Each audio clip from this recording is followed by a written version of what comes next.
Hey, Sleepy Sheepy here. Today we're going to be looking at a level 125 Maldron the Assassin build. So for those unfamiliar, Maldron the Assassin was an NPC in Dark Souls 2 that was known for being pretty obnoxious. He would come into your world looking like a friendly phantom and then backstab you when you least expected it, and was just known for being pretty obnoxious on the whole. So I wanted to come in and kind of pay tribute to this particular build and just kind of give it a try. So this is going to be at 125. We're going to be running 60 vigor, 27 endurance, 68 strength, since this is primarily a strength build, and pretty much no stat allocation further than that. We'll be using the heavy lance with both flaming strike as well as quick step, and I also use charge forth a little bit just because I think that is kind of an obnoxious ash of war that's pretty funny if you can pull it off. And we'll also be using the tower shield with shield bash, which is a nice way to mix things up. I'm not really going to be going for shield pokes with this build, but I will be going for shield bash and just kind of utilize the extra damage negation that comes with a great shield. As for our armor, we'll be wearing the knight helm, the fingerprint armor, the knight's cavalry gauntlets, and the knight's cavalry greaves, and I think together those kind of paint a nice picture of Maldron. We'll be running the bullgoat talisman to boost our poise to 69. That allows us to tank neutral L1s from dual katanas and straight swords, so that whole weapon class. We'll also be utilizing the shard of Alexander to boost our skills, so flaming strike is going to be pretty useful for that, but it would make sense to switch over to the claw talisman if you think you're going to be going for jumping attacks and quick steps, say something less aggressive. And we'll also be using Erdtree's favor +2 as well as the Crimson Amber medallion. Because Maldron would frequently show up as a co-opper, we will be using the host trick mirror sometimes, but we can definitely switch that off to the bullgoat talisman as needed, or switch that over to the claw talisman. I'll be using the Crimson Burst crystal tier as well as the Crimson Bubble tier. Those two together are going to help us maintain high HP throughout the course of our invasions, which is pretty helpful at meta level where damage output is pretty high. You could, however, switch this up for a Flame Shrouding Crack tier or a Strength Knot tier, as those two would boost the setup that we currently are using. The moveset for this build I found to be a lot of fun, so despite it just being pokes with the lance, aside from the crouching attack, which comes out as a sweep, I found incorporating something like Shield Bash to kind of trade with your opponents, and you almost always win those trades because you're negating so much damage in the process. Just to be a lot of fun to use, and I feel like the lance is very viable in terms of just kind of mixing things up against your opponent. So dual lance setup is, you know, extremely strong, and you definitely could run that with this build, but I found that the single lance setup has enough variety in it to just kind of keep your opponents on your toes. So jumping light attacks and jumping heavies are both going to be strong and useful. Crouch attacks are going to be great, but your opponent can do a jump and follow that into it, like a jumping light or a jumping heavy, to kind of counteract those crouch attacks. So that's something that I encountered against some better players, is they would read my crouch attack and then go for a jumping heavy on me and just kind of jump over the damage that I would deliver. So that's something to be aware of when utilizing this moveset, and just a good tactic to play against it. But overall, I think the moveset is strong. It's lots of pokes, it's some swipes, and utilizing some Ashes of War as turn and burns, or setting up something for quick steps just so you can go for like a quick step backstab, is definitely going to be a lot of fun and kind of be in line with the cosplay. That pretty much covers everything that I wanted to say about this build and the strategies we'll be employing. If you wouldn't mind considering subscribing, I'd really appreciate it. But yeah, let's go ahead and jump into the invasions and arena content. Alright, so jumping into our first invasion, we have a 3v1, and I get spotted pretty quickly as an invader despite the fact that I'm using the trick mirror, so I need to adjust my inventory real quick and switch over to the bullgoat talisman, since they do know, in fact, that I am not a co-opper. So I'm in kind of a bad spot. I utilize this room to just kind of get out of their line of sight for a minute so I could change my talismans, but it kind of backfired in the sense that they then tried to trap me in that room and then go for a lot of AoE based attacks. But once I'm out of the room, I'm in a much better spot. I go for a nice turn and burn here against one of the phantoms and do manage to land the follow-up attack followed by just a light attack. And at meta level, landing just 2 hits can sometimes just be the difference in terms of whether a person lives or dies. So it's a little bit different than 85, which is where I usually run my builds, but it's definitely enjoyable to, you know, feel the difference of running builds at meta. And you know, you can't make as many mistakes, but when you are successful in your attacks, they also do prove to be pretty strong. So I'm able to quickly kind of dispatch of the other Phantom just with a running heavy, and here I go for Shield Bash. I don't manage to land it, but I still negate all the damage that comes out with their dual L1, so that's pretty good. And then I do manage to get a Maldron Cosplay quick step backstab, so, you know, looking for backstabs is definitely part of this build, and managing to land one of those on their jumping L1 was definitely a nice moment within the context of this invasion. And then some PvE starts getting involved, so they're kind of in a bad spot where both me and PvE are kind of pushing them into this corner, and I'm able to hit them once with just a light attack and then follow that up with a shield bash, and that's enough to kind of take care of that opponent. So not successful in the fact that I tricked my opponents, but definitely successful in the fact that I was able to get a backstab and just kind of enjoy the cosplay. So here I think I do a better job of kind of tricking my opponents with the trick mirror, and this one player doesn't seem to either understand or is just fine with me being an invader that looks like a co-opper. So it's not totally clear, but pretty soon after we do have a slightly smarter Phantom that is aware of my presence almost immediately, which means that I'm going to have something else to deal with. And this player goes for the Crozier's Hammer Ash of War with Bloodflame Blade, and if you haven't encountered that before, it basically does a ton of blood loss buildup if you're in the vicinity of it. So my best tactic is to just run away.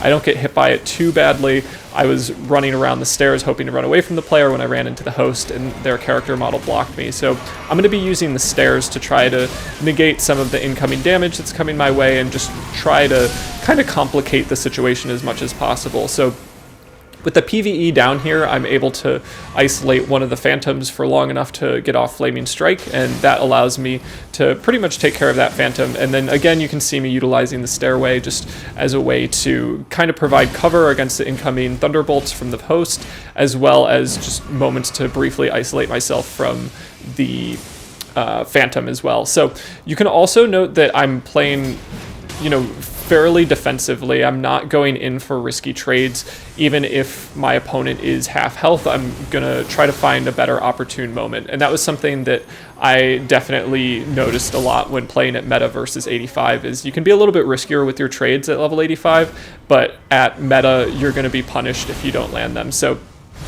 I do eventually get it to be a one-on-one against the host here and manage to land a backstab, so that was pretty solid. They go for that Ash of War one more time, which is a pretty bold move. You kind of need some cover for it, and I'm able to just kind of land a couple light attacks and take care of their health. So I definitely think that the Black Knife is a very strong weapon. However, it's not great if you kind of just spam it without any cover. So definitely gave me a good opportunity to win out there.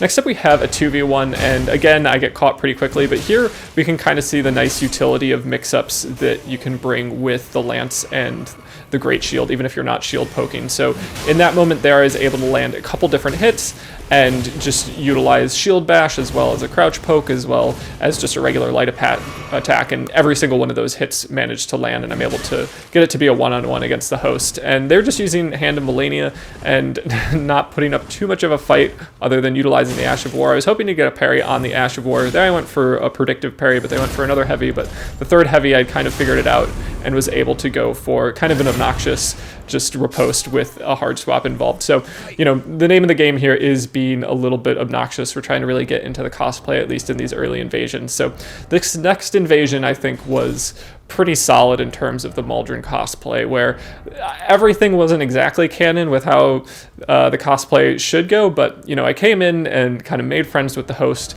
and switched up my build to be a little bit funny. You could see, if you noticed in my menu, that I was fat rolling, and I will come in and just try to, like, kind of make the players think that I'm pretty bad at the game. So just going for an initial fat roll and then using Bestial Vitality. So I think initially they thought I was going to go for an attack there, but then they saw that it was just me, you know, using Bestial Vitality, some more fat rolling, just really trying to make sure that they understand that I'm their friend and am here to help. And then I go for rejection as they're just right near the wall. So I managed to get the host. I don't manage to get the Phantom as well, but the host is really all I needed, and it was just a good moment in terms of tricking my opponents and kind of being true to what I think Maldron might do in that situation. So next up we have a 2v1, and I'm pretty convinced that they know what I'm doing, but they're not attacking me yet. So I just try to, be pretty passive, be around them, but not attack them, just kind of encourage them to think that I'm all right. And here we have a host kind of aggressively going for early overhead attack that hits me a little bit. So I take some time on the ladder to just kind of think about that, see how they react. And then they go for a bestial sling, which doesn't hit me, and I just kind of calmly go up the ladder. So I don't want to scare them. I want to kind of take a measured approach with the way that I interact with these players.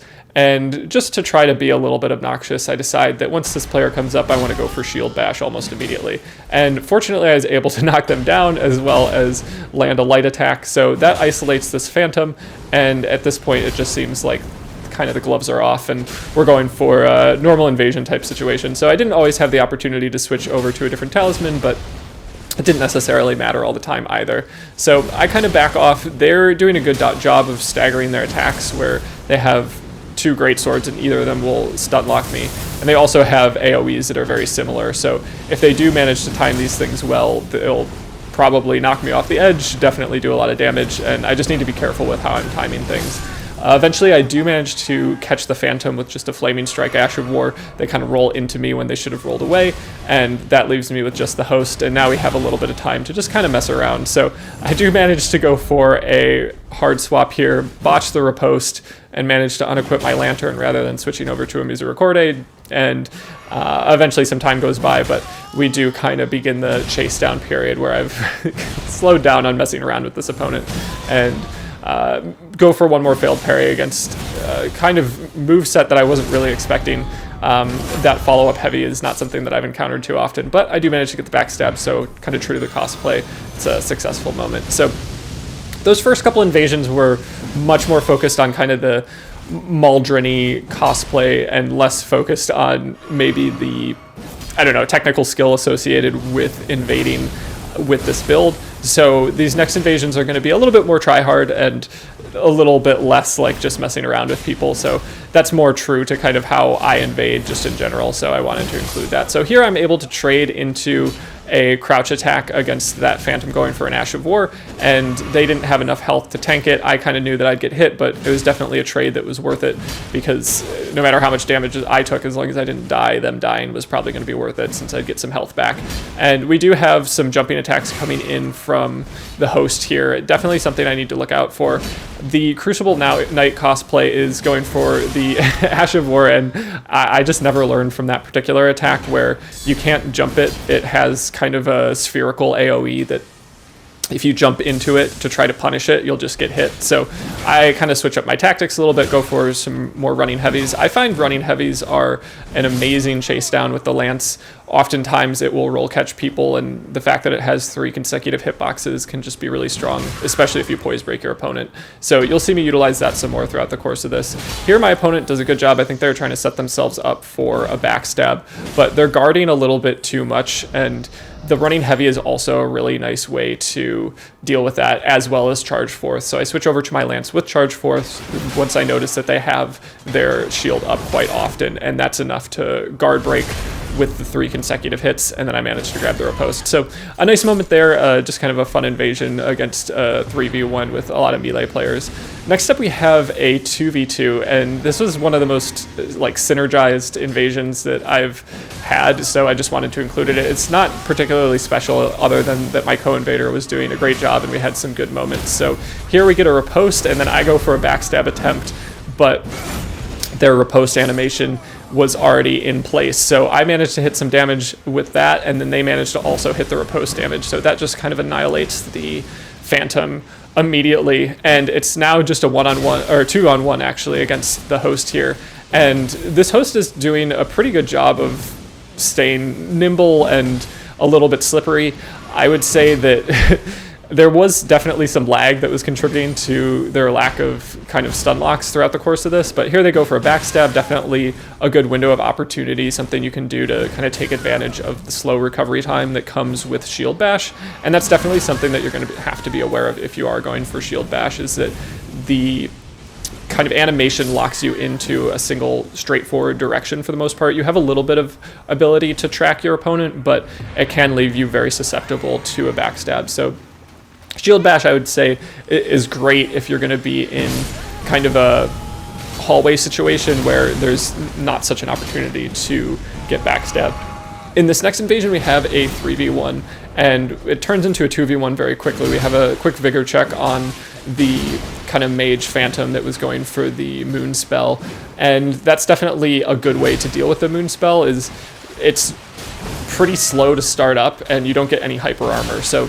you can just kind of quickly go in for a jumping attack if you have the range, and I think less experienced players might start that moon attack from a little bit more close than they should. So I'm then able to go for an attack on the Phantom, the other wizard Phantom, that was enough to take them out, and then it turns into a one-on-one pretty quick. And you could see moments ago that there was a nice shield bash moment where they went for a jumping attack and I went for shield bash, and I just negate all the damage.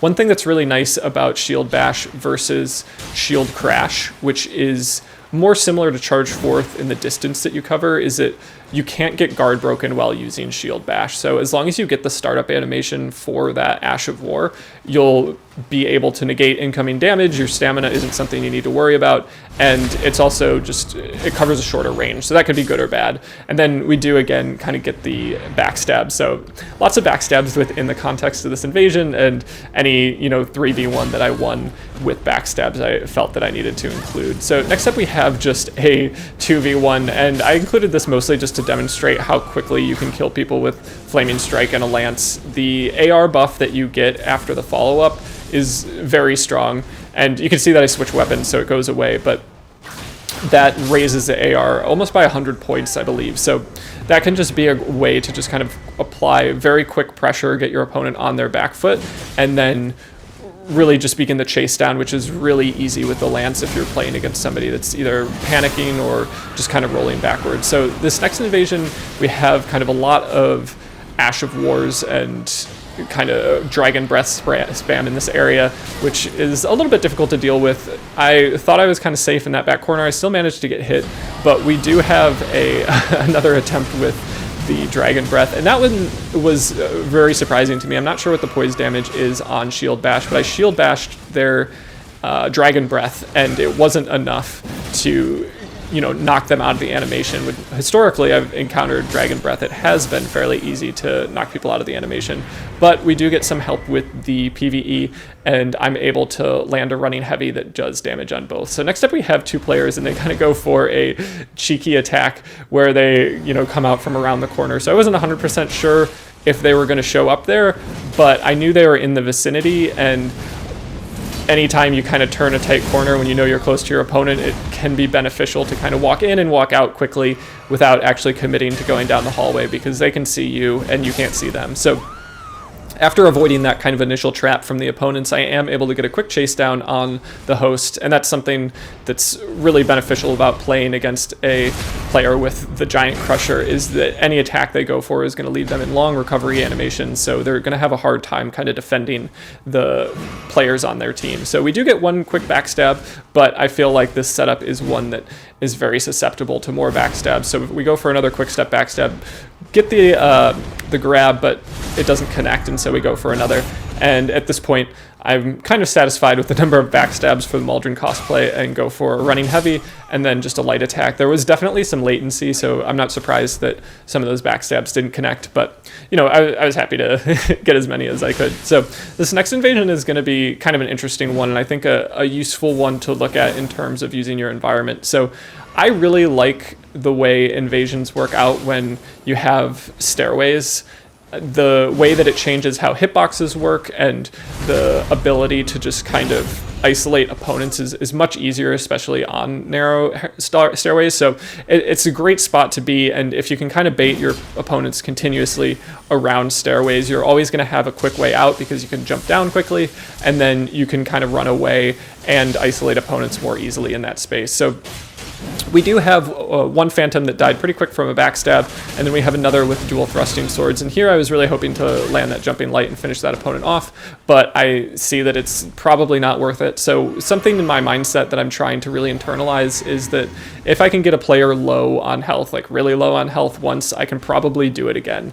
And I think that's a helpful way to kind of think about situations when trading is potentially dangerous and especially helpful at meta. So if you think you can get a player low on health once, then you probably can do it again, and you don't need to go for like a really long, dangerous chase down. You can just kind of trust your ability to do what you've already done. And then in some cases, you'll have some PvE that will come in and really just make things easier. So that ends the invasion portion, and we're jumping into some of the duels. And these duels are definitely more kind of sweaty and try hard than duels that you'd find at other levels. So I actually enjoyed coming into the arena at meta level and just kind of seeing what players were running. You know, we have this player here that's got the kind of off-stock setup that's fairly typical for you know, the crouch poke meta that used to be popular, and they're definitely pretty solid with their use of the Zweihander. Here, I think the shield bash definitely throws them off a little bit, and I'm able to land an attack there, but I'm definitely trying to be conscientious of my spacing,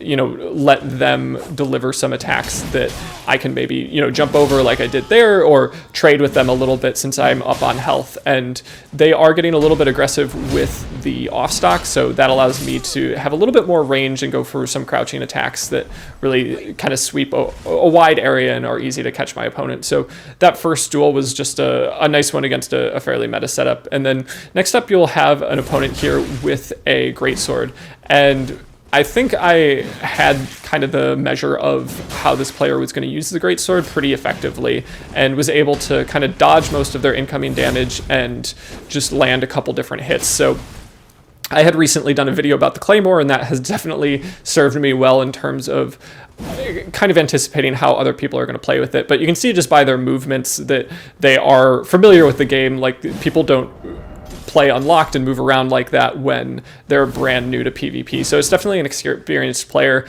and I think they understood that the kind of Claymore greatsword moveset wasn't working for them, but at this point they're pretty low on health, so I'm in a great position where I can kind of just go for trades. I was going for a quick step backstab. I tried not to abuse the quick step too much and would mostly just go for the occasional backstab, but there I was able to kind of dodge the incoming damage of Flaming Strike and then get a trade that was ultimately all I needed. So next up we have a player with dual curve swords, and dual curve swords are definitely strong, especially when you have something like Bloodhound Step, and you really just need to appreciate their ability to dodge lots of things and kind of the difference in timing that comes with Quick Step or Bloodhound Step. So I think it's really useful to kind of just delay any attack until after they've started Quick Stepping or Bloodhound Stepping, and also to have something with a lingering hitbox like Flaming Strike. So I typically don't use Flaming Strike as often as I might in an encounter with a player with with Quick Step or Bloodhound Step, and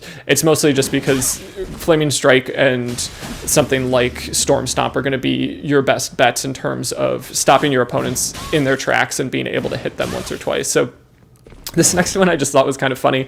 My playstyle ended up being pretty successful against their Twin Blade playstyle, and I'm not sure if it was the lag or what, but they were just like, okay, we're going to let you have a backstab. So I managed to switch over to a Misericorde and give them a backstab and a bow. So just kind of a funny moment in the arena. I think meta is a real mixed bag when it comes to skill level and kind of tryhardism, and I really enjoy kind of the different elements of that, where you have people that are, you know, having fun, and just like when things aren't going their way, they're just like, oh, okay, fine, whatever, we'll move on. So next up we have a duel with a player with the Guardian Tree Spear as well as an off-stock setup, and I kind of got off on a bad foot initially, but they're kind of going for a nice utilization of Sword Dance as well as just kind of some quick long-range attacks. So eventually I do kind of go for a Frost Spot, and I'm never sure what that's going to do. I'm not sure if it's going to land. I'm not sure if it's just going to do the Frost Pot damage, but I find that it is a nice pressuring tool, and it's not straight up, you know, spammable the way that Fan Daggers are. So when your opponent is low health, I think, you know, Fan Daggers are very effective. I try to use them a little bit less in duels and a little bit more in invasions, just because personally I don't enjoy dying to Fan Daggers, so in duels at least. So in invasions I feel like all bets are off, but in duels it's just I'd like to give my opponent a slight more opportunity to kind of engage in some melee combat, but obviously you can play however you want. That's just kind of a personal way to play this. So next up we have a player with the dual Venomous Fang weapons, which are very strong, and I kind of understand that they're going for a lot of jumping attacks. They have the cape on that boosts your jumping attacks, so I was able to land one jumping light attack, and here again I go for Frostpot kind of as a finish, and that was more in retaliation to all the Beast Roars that they were going for. So I don't really enjoy that particular Ash of War, or really anything that's kind of projectile spam. So every once in a while, like, I'll incorporate Frostpots, or I'm just talking about projectile spam, but yeah, I kind of have my own system. Like, if somebody pre-buffs with Sabuko or something, I'll go ahead and send a projectile their way or two. But, you know, I think it can be fun to kind of set rules for yourself in the context of duels. And that one was one where I just kind of recognized that I had an opponent that I could probably read pretty well. When you see seppuku in the arena, it's a pretty clear indication that they have a singular plan and that they may not deviate from it too much. So that means that they're more likely to be predictable. Next up, we have an invasion, or a duel rather, with a player going for sword dance. And I do manage to get the backstab here, which is pretty solid, I think. Getting it on sword dance is definitely something that you're able to do, but the kind of window of opportunity for it is a little bit small. So that one was just kind of a quick one, but I was pretty happy about the backstab, and it's a good example of just kind of spacing. This last section of the showcase is just going to be a 3v3 between a bunch of players. So this was on Blade of Maya's stream. Blade of Maya is a great streamer and has a lot of really fun content.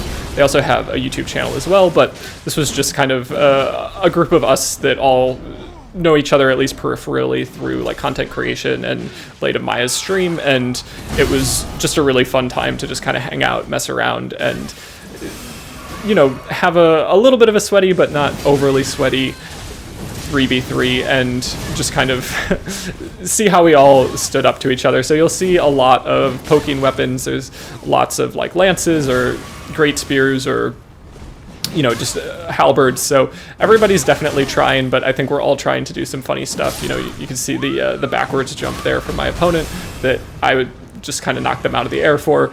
So we had a great time, I think, and 3v3s are pretty chaotic, especially at meta level, so I wanted to include this mostly just to see kind of what my play style looks like when I'm messing around a little bit, but also trying and playing against a group of players that are all pretty good, but we don't have any of like the magic spam or waves of gold that you might see at meta level 3v3s. So I would say take it with a grain of salt and know that it might not actually be that educational. So we have two players going for the perfume, the uplifting perfume, which allows them to have that kind of bubble that protects them from an attack.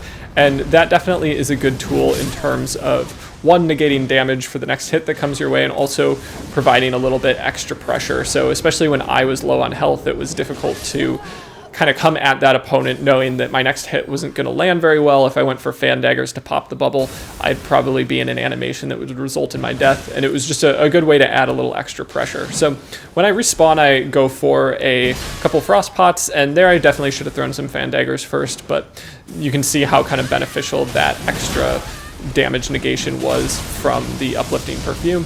And at this point, I'm playing a little bit more of a back roll. I don't want to run in and just get demolished by everybody simultaneously, so I'm playing a little bit more kind of passively and just looking for windows of opportunity, as well as windows to kind of help out my teammates.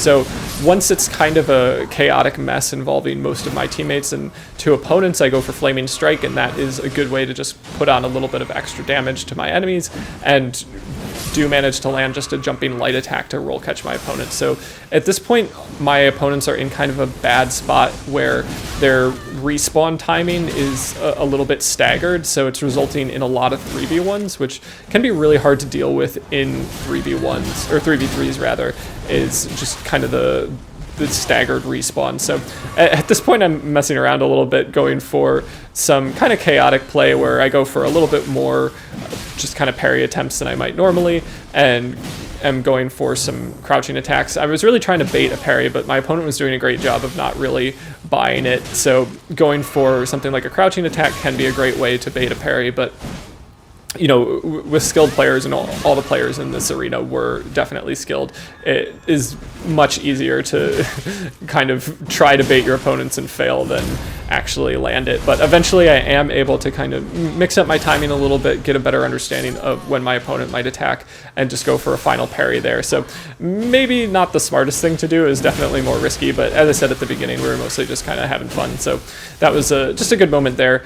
And then I kind of move on to this player with the Nox Hammer and the Morning Star, which is actually a build that I ran very recently. I don't know if they watched that video. I wouldn't assume that they did, but if they had, that's kind of funny because that was like the exact setup I was going for, and one that I definitely liked a lot, because you have the flowing form Ashavor associated with Nox Hammer, which takes up a huge area, and you can see them going for it now. And then you have the running heavy and running heavy attack associated with the Morning Star that's just really strong. So kind of a fun build to see in the context of meta level arena. However, it is going to be a difficult one to work with when you're playing against so many weapons that are kind of long and pokey. It's a much more like beneficial build against some of the closer range weapons. So we just kind of continue to mess around. I do get hit with a projectile from the Black Knife and do die for a second time, but overall my team is doing a pretty good job of kind of keeping the points up and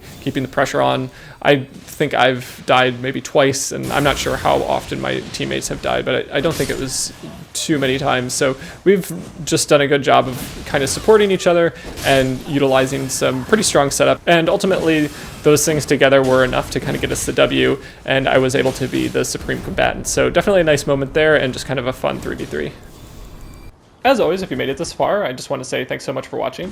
Also, if you enjoy these cosplay builds or builds at 125, definitely let me know in the comments, because I'm just trying to always, incorporate new fun ways to play the game, and having a cosplay is pretty enjoyable. Playing at 125 affords me more time in the arena, which I do enjoy, and is also just challenging in a different way than playing at 85 or something where I normally play at. So yeah, if you have any questions about the build or anything, let me know, and I hope you have a good one. Thanks so much.